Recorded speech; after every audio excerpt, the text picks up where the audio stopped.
My name is Andres Sandin, and I'm a part of the Javelina Sports Information Department. I'm alongside Coach Johnny Estelle after an impressive 78-42 victory against Western Colorado. So, Coach Estelle, give me your initial thoughts on tonight's game.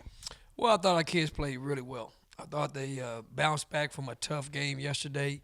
I gave Colorado Mesa a lot of credit, their staff and their players, and they had a lot to do with why we played pretty bad in the first half. But I thought when we settled down in the second half, that was a little more indicative of who we're going to be.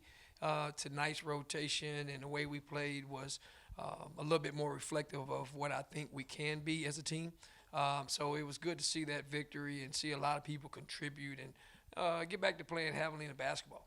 And how important is it for you? I know you like to play more than 10 guys. How important is that for you as a coach?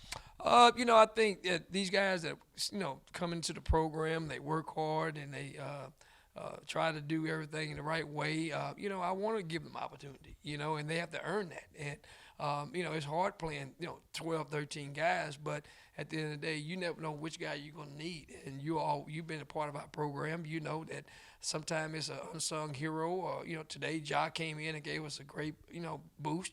I don't think he even played yesterday, and looking back at it, that was a coaching error on my part. But he came in and just did a great job. He gave us energy. He blocked some shots and hit a few jumpers. And nothing's ever perfect, as you know, but it was the effort and the intensity and the culture that we are established in this year for 22-23. I was really pleased with it.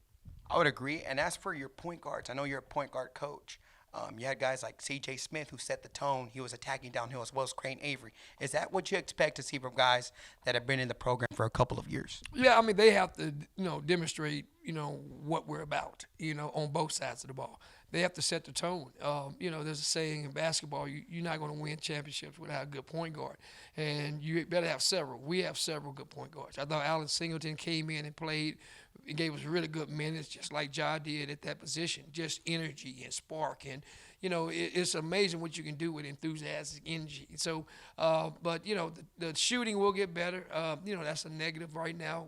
I think we're kind of getting sped up a little bit, and shot selection right now isn't the best. But I think when you play a lot of guys rhythm-wise, it hurts you a little bit offensively, but it helps you defensively, as you saw tonight. And as for your team on the glass, your big men, Kavan Booker, Will Chair, they were very active. Is that what you're going to expect to see? I know the rebounding battle usually tells you the story of the game, so I'm pretty sure nights like tonight is what you look forward to as a coach, right? Well, if you're not making shots, you better go get it off the glass. So, and those guys did it. They need to get to the next level of putting it back in.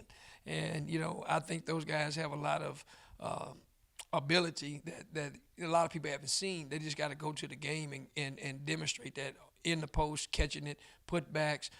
It was good to see a couple of those, come to fruition tonight. But, we're a long way away. This is only the fourth game of the year for us, and we're still learning who we are, and but the non-negotiables that our program are built on, that's what I'm seeing. Even yesterday when we were playing not as good in execution, you didn't see us not play hard.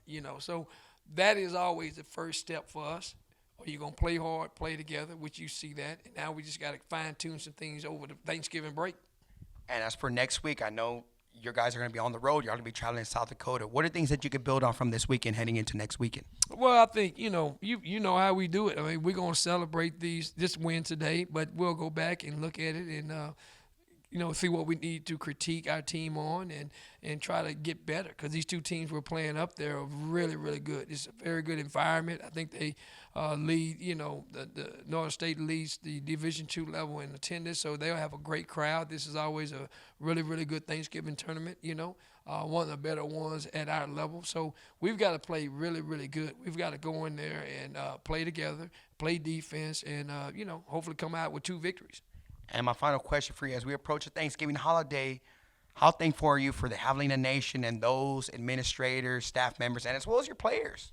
Well, I mean, every day in Javelina basketball is Thanksgiving, and Christmas at the same time.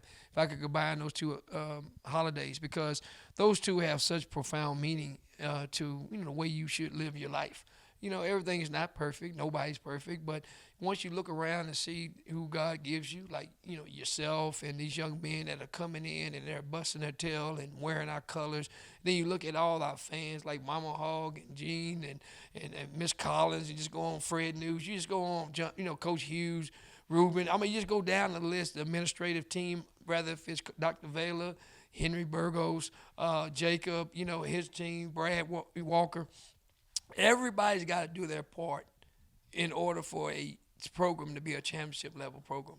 And like I said yesterday, man, players and coaches can win games, but administrators and administration wins championships. And I can say we got the best administration in the country. I agree. Thank you so much, Coach Estelle, for taking time out of your day after this impressive win against Western Colorado.